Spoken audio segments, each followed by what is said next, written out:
Bueno, hola nuevamente, nos volvemos a encontrar después del receso y de una primera actividad retomando lo que veníamos trabajando. Y bueno, en este trabajo de hoy, la clase número 10, si no me equivoco, vamos a avanzar, ¿sí? Nuestro punto de partida va a ser el escenario de la Guerra Fría, que ya estuvieron trabajando en el trabajo número 8 y en parte en el número 9, donde retomamos algunos contenidos que veníamos viendo. Bueno, ahora vamos a meternos un poco, por un lado, en una idea importante para la Guerra Fría, que es la de bloque. ¿Sí? Sabemos que se va a producir un escenario de mundo que se llama de mundo bipolar, un mundo dividido en dos grandes bloques: el bloque occidental capitalista liderado por Estados Unidos con sus aliados de Europa Occidental, y el bloque oriental socialista liderado por la Unión Soviética y principalmente los países satélites de Europa del Este.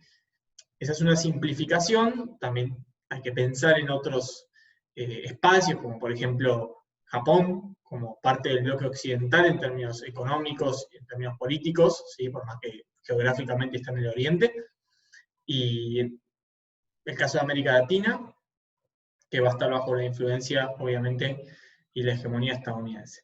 Así que bueno, vamos a trabajar inicialmente con esta idea de bloque. ¿Sí? Yo cuando pienso en bloque pienso en integración, así que bueno, vamos a analizar de qué manera se integraron estos bloques occidental y oriental desde el punto de vista económico y militar. Vamos a ver que hay alianzas militares.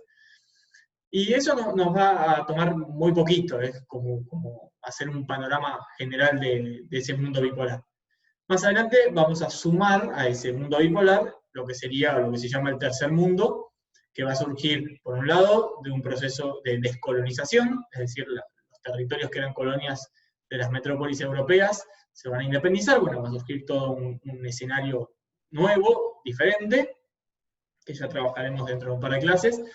Y por otro lado, más adelante incluso vamos a trabajar con América Latina y obviamente la Argentina. Más allá de esta cuestión que les decía inicial de los bloques, el principal tema que nos va a ocupar en esta clase número 10 tiene que ver con la dinámica propia del bloque occidental o del mundo occidental capitalista. ¿Sí? Entre 1945, por poner una fecha de corte en relación con el final de la Segunda Guerra Mundial, pero bueno, durante esos primeros años después de la Segunda Guerra Mundial, y los primeros años 70, fines de los 60, primeros años 70, vamos a asistir a una época que se va a llamar o es conocida como años dorados del capitalismo o los 30 gloriosos. ¿Por qué años dorados o 30 gloriosos? Se está mirando desde el punto de vista de la economía. Son 30 años o casi 30 años donde la economía crece a un ritmo nunca visto y no solo crece mucho, sino que además lo hace de manera sostenida durante todos esos años. ¿Sí? Con mayor o menor porcentaje de crecimiento lo va a hacer. Entonces yo ahora les voy a compartir una presentación de PowerPoint, porque por ahí las páginas que les voy a dar para analizar necesitan algún que otro aporte que yo pueda hacer, así que voy a compartir este Power que armé, muy sencillo. Ahí lo vemos. Bien, como podrán ver ahí, estamos hablando de los años dorados del capitalismo central, más o menos, año más, año menos, ese es el rango que estamos hablando, y nos vamos a preguntar inicialmente cómo fue posible una etapa de expansión económica tan fuerte. ¿Sí? Ustedes saben, creo que lo trabajaron en economía política, la economía tiene ciclos, ¿sí? Ciclos que se suelen representar con gráficos de curvas, ¿no? Expansión, cima o auge, recesión, cuando la economía va para abajo, depresión o fondo, cuando hablamos de depresión o fondo, y bueno, y los ciclos van siempre así: expansión, auge, recesión, fondo, ¿sí? Y bueno, de acuerdo a lo pronunciada que sean esas líneas, tenemos crisis, tenemos, en este caso, por ejemplo, algo que merece ser llamado años dorados. ¿Sí? Entonces, los tres factores que tenemos que mirar atentamente para entender cómo fue posible la expansión económica de este grupo de países y del capitalismo en general, porque la economía creció en todo el mundo, incluido en el bloque socialista. Son estos tres que podemos ver ahí. Por un lado, la hegemonía de Estados Unidos, a nivel económico, ideológico, político y militar. Sabemos que Estados Unidos estaba interesado, después de la Segunda Guerra Mundial, y ya un poquito antes, en salvar a Europa de lo que consideraba un avance o una amenaza comunista, lo que vimos como la doctrina Truman o de la contención. Bueno, analizamos algunos discursos en el trabajo 8. Así que esa hegemonía de Estados Unidos, estaba interesado en que la economía y el capitalismo funcionaran, no porque fuera bueno, sino porque eso le favorecía por ser el centro de un sistema, ¿sí? Gran Bretaña definitivamente va a quedar desplazada, ya había sucedido, bueno, ahora definitivamente Estados Unidos va a desplazar a Gran Bretaña, ¿sí? La segunda tiene que ver con el Fordismo. Ustedes seguramente ya estudiaron en tercero, en cuarto, lo deben haber visto en historia, pero también en geografía, el Fordismo, como forma de organizar la producción industrial. Bueno, la industrialización se va a dar sobre la base del Fordismo, y en el caso de Japón vamos a tener un modelo posteriormente que se llama Toyotismo, ¿sí? Eso permitió que la producción industrial también se desarrollara de una manera nunca vista hasta ese momento. Y el tercero, que es muy importante, no por ser el último lo es menos, es muy importante, tiene que ver con la intervención del Estado. Nosotros veníamos viendo como el tema del abandono del liberalismo y el intervencionismo total cada vez mayor, venía creciendo en los años 30 sobre todo, para enfrentar la gran crisis mundial. Bueno, a partir de la Segunda Guerra Mundial hay, como dice, hay un destacado consenso, o sea, ya casi nadie está en contra o cree que el Estado no debe tener un rol interventor en la economía. Y fíjense que dice tanto para evitar el impacto negativo de la fase recesiva, ¿se acuerdan? La recesión, o sea, la economía para abajo, sino para garantizar la provisión de servicios sociales básicos al conjunto de la población. Acá ya no es un capitalismo pensado, bueno, sálvese quien pueda, todo liberado del mercado, sino que el Estado debe garantizar el acceso a servicios sociales básicos a ese conjunto de la población, servicios sociales básicos, salud, educación, trabajo, seguro de desempleo por enfermedad, etc. Luego más adelante veremos. Así que esos son los tres factores que nos permiten a nosotros entender por qué y cómo fue posible una expansión semejante. ¿Sí? Datos duros en algunos casos, ¿no? Pensemos la hegemonía estadounidense, ¿sí? Representaba el 50% del Producto Interno Bruto, esto por ahí lo analizaron también en economía. El PBI es el valor de la producción de bienes y servicios de un año, ¿sí?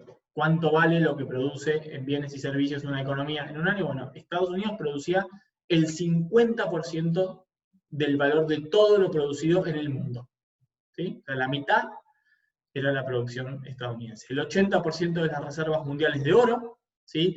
Hoy, si bien es importante, en ese momento era importante porque había algo que se llamaba patrón oro, ¿sí? Una convertibilidad entre el oro y el dólar, ya lo voy a explicar más adelante. Y bueno, el dólar, como es hoy en día, menos, porque hay otras monedas que están ahí compitiendo o formando parte del comercio internacional.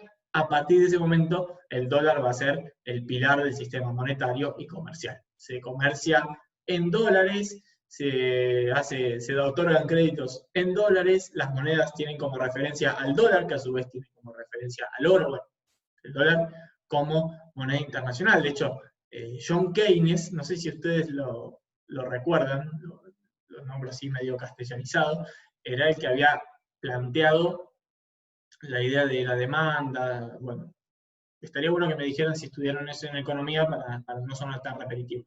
Bueno, Keynes había propuesto la creación de una moneda mundial, digamos, un signo monetario mundial. Bueno, Estados Unidos dijo, de ninguna manera vamos a resignar ese poder.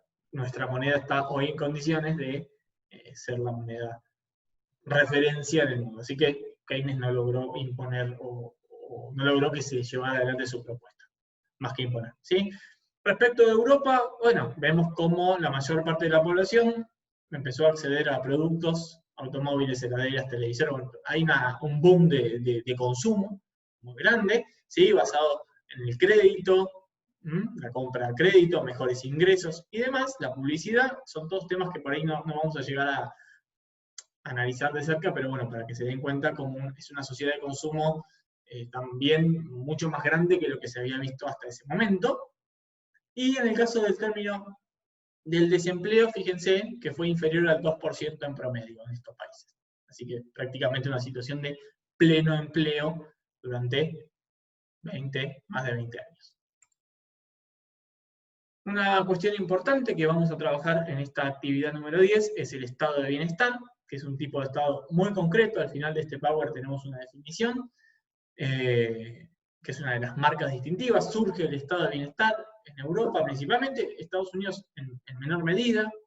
Al estado de bienestar lo podemos medir por el grado de desmercantilización, es decir, de cuánto deja librado al mercado y cuánto está el Estado ahí interviniendo. Con Estados Unidos, dentro de este marco de los años dorados, es el menos Estado benefactor o de bienestar.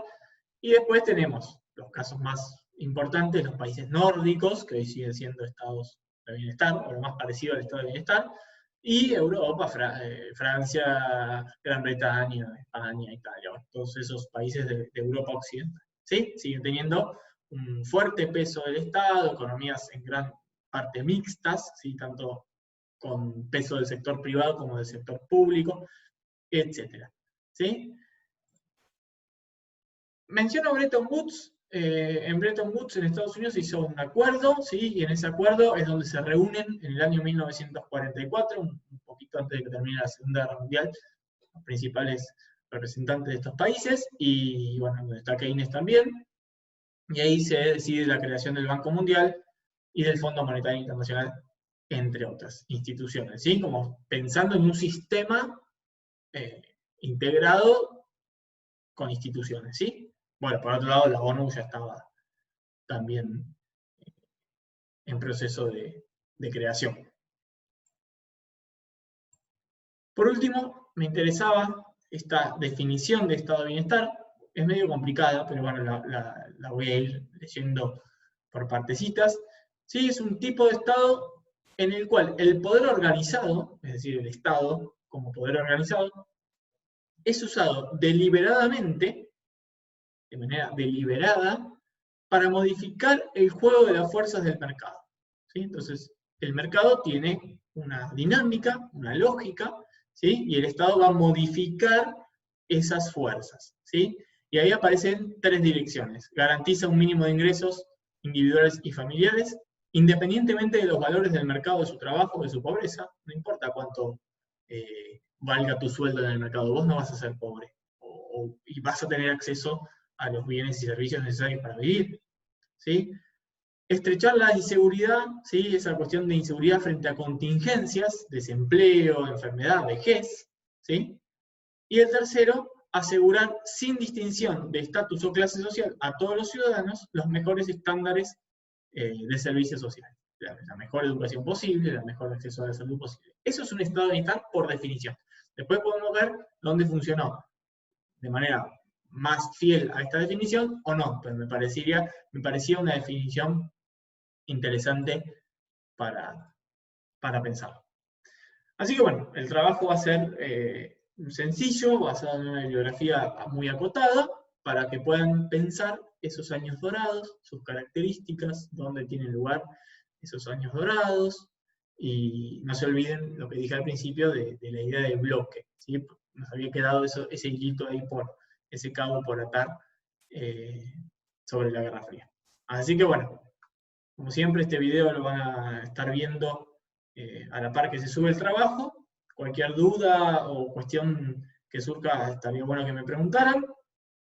A partir de ahora vamos a tener una instancia más, que son las clases en vivo, por llamarlo de alguna manera, o sincrónicas, los días viernes, creo que a las 12 del mediodía. Así que bueno, tienen suerte de que no son muy temprano. Bueno, espero que se puedan sumar y ahí tener la posibilidad de charlar un poco lo que van trabajando, las dudas que van surgiendo, los temas que por ahí les parecen interesantes, y por ahí es una buena oportunidad ese encuentro para ampliarlo. ¿Sí? Así que bueno, así queda planteado. Nos estamos entonces encontrando a partir de la semana próxima para nuestra primera clase virtual. Hasta luego.